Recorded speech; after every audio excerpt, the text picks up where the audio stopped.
सर्वे भवन्तु सुखिनः. A very good morning to all of you guys.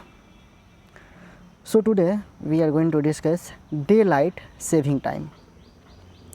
DST or summer time is the practices of advancing clocks during the summer months by 1 hour. India की बात करें हम लोग तो India के मैप में आप लोग देखेंगे कि यहाँ 68 डिग्री से 97 डिग्री तक इंडिया का एक्सपेंड हुआ इंडिया, यानी लगभग 30 डिग्री का. यहाँ गौड़ माता से जो गुजरात में है, यहाँ से केबिथू तक, यानी जो अरुणाचल प्रदेश में है, यहाँ तक का जो एंगुलर लेंथ है वो कितना डिग्री है, 30 डिग्री लगभग. और इस 30 डिग्री को लेंथ में मेजर करेंगे तो ये लगभग आप लोग देखे थे कितना आवर का डिफरेंसेस पैदा करता है, लगभग 2 आवर्स का डिफरेंस पैदा करता है. तो इस कारण से अगर कोई व्यक्ति जो होगा अरुणाचल प्रदेश में होगा, एपी में होगा और यहाँ पे गुजरात में होगा, तो यहाँ 2 घंटा पहले समय की शुरुआत होगी, यहाँ 2 घंटे बाद समय की शुरुआत होगी. तो इस बात को मिनिमाइज करने के लिए हम लोगों ने कहाँ लिया था, नैनी में लिया था वो स्थान इंडियन स्टैंडर्ड टाइम को, जो 82.5 डिग्री पे था, 82.5 डिग्री पे था. Okay guys, so here followed in the temperate regions.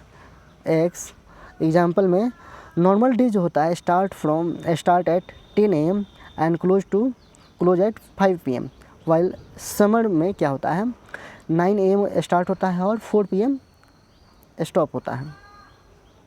So DST is followed in over 17 countries in various dates. अब ये अलग अलग कंट्रीज़ में अलग अलग डेट्स पे अलग अलग चीज़ें की जाती हैं. अब इंडिया में ये जो चीज़ें थी उसको कैसे कंट्रोल किया गया, तो आगे हम लोग देखेंगे चाय बागान टाइम, उसमें मैं इस चीज़ को एक्सप्लेन करूँगा. Here there is a question from UPSC which was asked in 1999. The question is, if it is 10 AM IST, then what would be the local time at Shillong on 92 degree eastern longitude? Okay, here the options are 9:38, 10:38, 10:22, 9:22 AM. All are in AM. So IST की बात करें तो IST हम लोग का Indian standard time कितना है, 82.5 degree पे है ना, 82.5 डिग्री पे. अब ये कहाँ से पूछा गया है, तो 92 डिग्री से इसका डिफरेंस लेंगे, कितना आ जाएगा, 9.5 डिग्री आ जाएगा. और 9.5 डिग्री में कितना मिनट का अंतर होगा, तो वो हम लोग 4 से मल्टीप्लाई करेंगे. नाउ दिस 4 गिव्स मल्टीप्लिकेशन करने पे क्या देता है, ये 38 मिनट्स देता है. अब उस 38 मिनट को अगर हम लोग जोड़ते हैं किसमें, 10 में, यानी यहाँ टाइम कितना था, 10 हो रहा था, 10 बज रहा था, यानी टाइम कितना हो जाएगा, 10:38 हो गया. यानी शिलोंग में जो है 38 मिनट पहले ही क्या हो चुका होगा, वो काम शुरू हो चुका होगा, यानी ऑफिस टाइम शुरू हो चुका होगा. Okay guys, now it is चाय bagan time. Okay, so may I zoom in. 150 years ago, British colonists introduced it. 150 साल पहले जो ब्रिटिशर्स थे वे लोग इस चीज़ को यहाँ पे इंट्रोड्यूस करते हैं, और क्यों करते हैं उस चीज़ को मैं पहले बता चुका हूँ कि जो डिफरेंसेस थे उस बात के लिए. Observe by tea planters which was 1 hour ahead of IST. जो 1 घंटे पहले वे लोग थे, तो अगर 1 घंटा पहले काम करेंगे तो वो अच्छी बात होगी, नहीं तो शाम के समय ज़्यादा अंधेरा हो जाएगा. ठंड के दिन में तो और भी मुश्किल हो जाती है.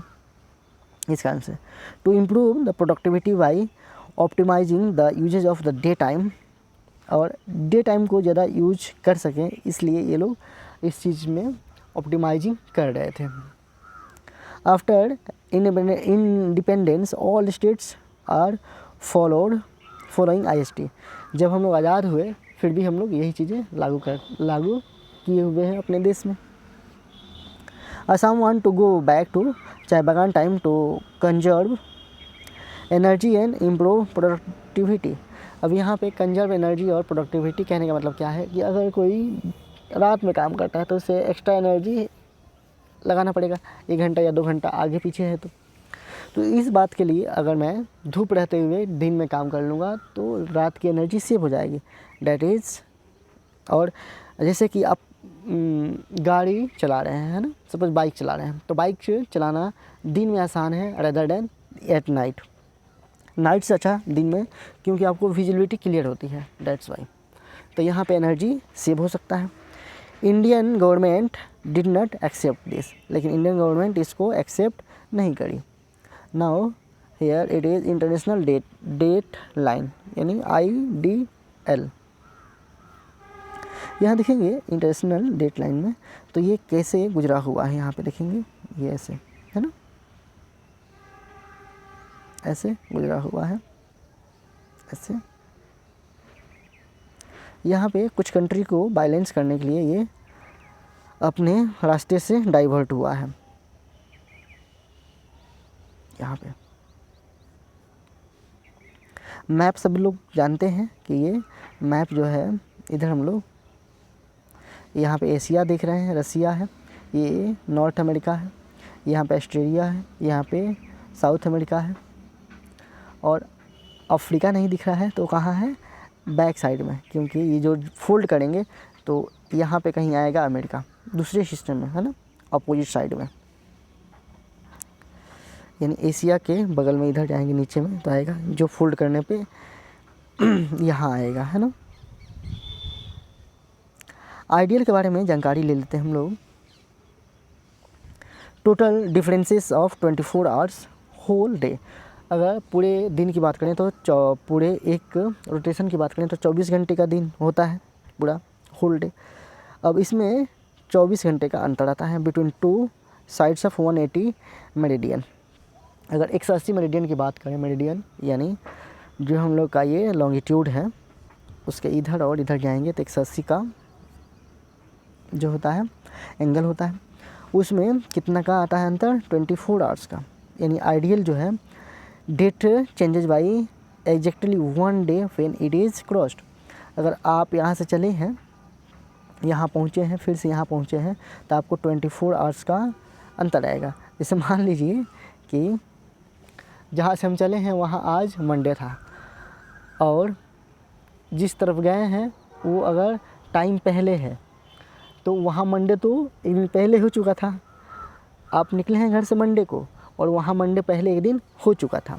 इस चीज़ को मैं डायग्रामेट्रिकली समझाऊं कि आप यहाँ पे मंडे से निकले हैं, है ना, और जा रहे हैं इस साइड, और यहाँ पे मंडे एक दिन पहले हो चुका था तो आप पहुँच रहे हैं अगले दिन सपोज, तो आप पहुँच रहे हैं कब, अपने अकॉर्डिंग ट्यूसडे को पहुँच रहे हैं। लेकिन ट्यूसडे तो आप जब मंडे को निकले हैं तो यहाँ ट्यूसडे आज था, यानी आप अपने अकॉर्डिंग पहुँच रहे हैं ट्यूसडे को, लेकिन यहाँ जा रहे हैं तो ऑब्जर्व क्या कर रहे हैं, वेडनेसडे ऑब्जर्व कर रहे हैं, है ना। तो आप सफ़र किए हैं कितने घंटे का, 24 आवर का, बट ये सफ़र कन्वर्ट कितने में हो चुका है, 48 आवर्स में, क्योंकि मंडे को निकले थे और पहुँचे हैं कब आप, वेडनेसडे को। आप अपने अकॉर्डिंग ट्यूसडे को पहुँचे हैं लेकिन वहाँ पे ऑब्जर्व क्या हो रहा है, वेडनेसडे। वैसे ही उल्टा भी हो सकता है, यही होता है लॉस अ डे और gain a day. Crossing east to west और क्रॉसिंग वेस्ट टू ईस्ट। अगर ईस्ट से वेस्ट में जाते हैं तो लॉस ऑफ डे होता है, वहीं वेस्ट से ईस्ट में जाते हैं तो गेन ऑफ डे हो जाता है। जैसे मैं यहाँ से यहाँ गया था तो हम लोग क्या हुआ था, 24 घंटा ऐड हुआ था, है ना, इसलिए। आई होप आप लोग ये चीज़ें समझ चुके होंगे। इंटरनेशनल डे लाइन की बात करें हम लोग तो ये पहले देखिए आप लोग कैसे कैसे गुजर रहा है ना। यहाँ पे कौन कौन से कंट्री हैं जो इसके पास हैं, किरिबाती, कुचू, सोमा, यहाँ पे अमेरिकन सोमा है, टोंगा है, फिजी है। एग्ज़ाम में ये सब क्वेश्चन आते हैं, है ना। न्यूजीलैंड है, इसके आसपास से हम लोग का डेडलाइन गुजर रहा है ना। अब इस चीज़ को देख लीजिए आप लोग। आइडियल यानी international deadline in mid Pacific curves from 180 degree meridian at the Bering Strait, Fiji, tonga and other island.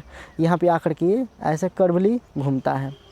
क्यों घूमता है तो उसका आइडिया हम लोग को लग चुका है। क्यों लग चुका है, इन्होंने देखे हैं कि वो कंट्रीज़ में डे लाइन को बैलेंस करने के लिए to prevent the confusion of the day and date in some of island groups that are cut, और इस कारण से इसको कट किया जाता है थ्रू बाय द मेरिडियन, जिससे मेरिडियन इसको ऐसे ऐसे मोड़ा गया है, और ये मोड़ा नहीं गया है, ऐसा मान लिया गया है। Some island followed Asiatic on New Zealand standard time, other follow American date and time. कुछ जगह न्यूजीलैंड वाले फॉलो होते हैं, जबकि कुछ जगह क्या होते हैं, अमेरिकन फॉलो होते हैं। अब यहाँ पे एक क्वेश्चन है, which one of the following strait is nearest to the international day line, Malacca, Bering, strait of Florida, Gibraltar. तो आंसर क्या हो जाएगा, बेरिंग हो जाएगा। चलिए आज हम लोग थोड़ा सा कुछ अपने स्टडी को आगे करते हैं और कुछ पॉइंट देखते हैं जो हम लोग के लिए इम्पोर्टेंट है। तो यहाँ पे बेरिंग स्ट्रेट के बारे में जानकारी लेते हैं हम लोग। क्या है बेरिंग स्ट्रेट, तो Bering strait links the Arctic ocean with the Bering sea and separating the continents of Asia and North America at their closest point. सबसे पहले बेरिंग स्ट्रेट जो है ये आर्टिक ओशियन और बेरिंग सी को जोड़ता है तथा अफ्रीका, इन एशिया और अमेरिका जो कॉन्टिनेंट है इन दोनों को अलग करता है।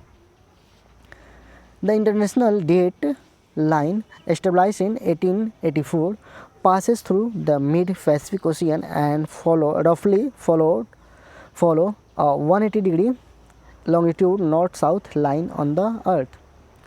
ये 1884 में फिक्स किया गया था, पास किया गया था, और जो पास करता है मिड पैसिफिक ओशियन से, और 180 डिग्री का जो लॉन्गिट्यूड है उसको ये कवर करता है।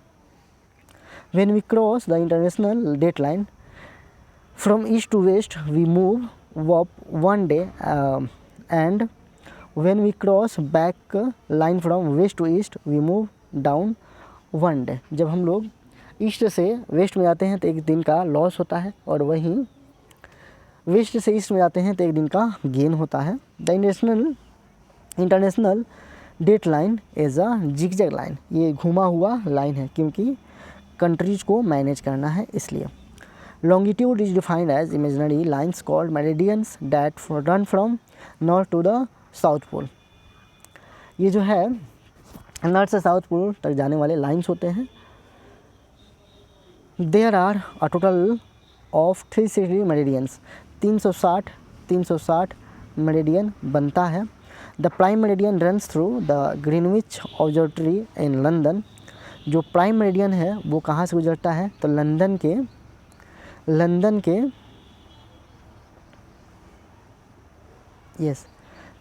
के ग्रीनविच से गुजरता है।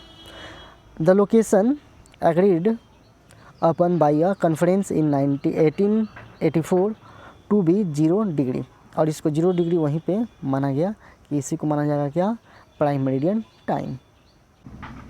And now here the number of hours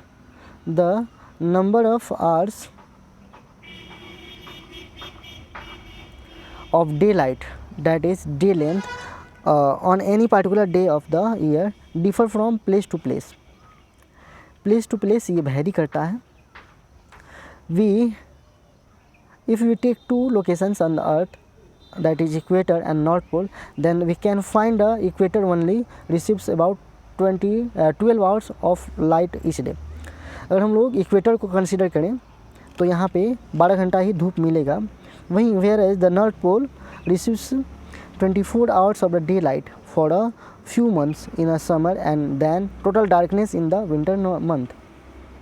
गर्मी के दिन में कुछ महीनों के लिए यहाँ पे 24 आवर सिर्फ और सिर्फ धूप रहता है, जबकि डार्कनेस जो होता है लगातार काफ़ी दिनों तक होता है यहाँ नॉर्थ पोल पे। As we know that the day and night are the consequences of the Earth's rotation on its axis, but the axis is tilt at 23.5 degree. जैसे हम लोग जानते हैं कि पृथ्वी अपने अक्ष पर 23.5 डिग्री से झुकी हुई है, और इस कारण से यहाँ जो है रोटेशन होने के कारण डे और नाइट में डिफरेंसेस आता है। Due to this reason during the earth's revolution around the sun the polar regions spend long periods pointed towards the sun in the summers and long periods pointed above from the sun during winter. अब इसमें जब angle पे झुका हुआ है तो कुछ हिस्से जो हैं वो बहुत समय तक डार्कनेस में रहते हैं, क्योंकि वो अपोजिट साइड ऑफ सन रहते हैं। वाइल समटाइम्स ये क्या होते हैं, समटाइम्स के लिए ही ये सामने आते हैं, फ्रंट में आते हैं समर डेज में, और उस समय 24 आवर्स का यहाँ पे क्या होता है, दिन होता है और लगातार होता है। Days yes move further days of the constant darkness or light occurs at the latitudes greater than 66 degree, 66 degree से ऊपर जाएंगे हम लोग, यानी जो आर्कटिक सर्कल है उसके ऊपर, तो ऐसी कंडीशंस आती हैं। The regions above the Arctic and Antarctic, ये रीजन्स कहाँ हैं, तो अंटार्कटिक और आर्कटिक रीजन्स में। द समर सोल्स्टिस, इसको सेकेंड पेज पे मूव करते हैं। द summer solstice or the longest day of the year in the northern hemisphere is the day when Earth's start north pole is tilting 23.5 degree toward the sun। जब यहाँ पे summer solstice में longest day होता है, कब, जब यहाँ पे 23.5 डिग्री पे झुका हुआ सन के कारण, 23.5 डिग्री पे झुका हुआ अर्थ के कारण यहाँ पे ये हेमिस्फीयर में डायरेक्ट सन लाइट आता है।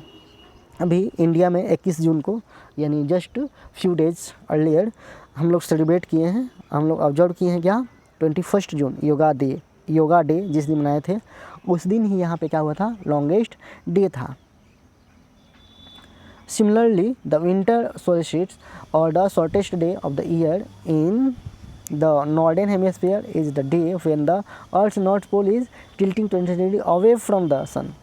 इस समय अवे होता है सन से, और इस कारण से यहाँ पे क्या होता है, डार्कनेस का कंडीशंस होता है। द स्प्रिंग इक्विनॉक्स और the autumn equinox are the only 2 times of the year when the earth's axis is neither towards और not away from the sun. This result in equal duration of the day and night. Thus we find that variations of the length and daylight and night time from season to season are due to the revolution of the Earth's and tilted axis। अभी जितनी भी condition है ये सारी किसके कारण हो रही है, तो अर्थ के अपने एक्सिस पे झुके होने के कारण, या तो ये रिवॉल्यूशन के कारण। ओके गाइस, सो आज हम लोग का लेक्चर यहीं पे ख़त्म होता है।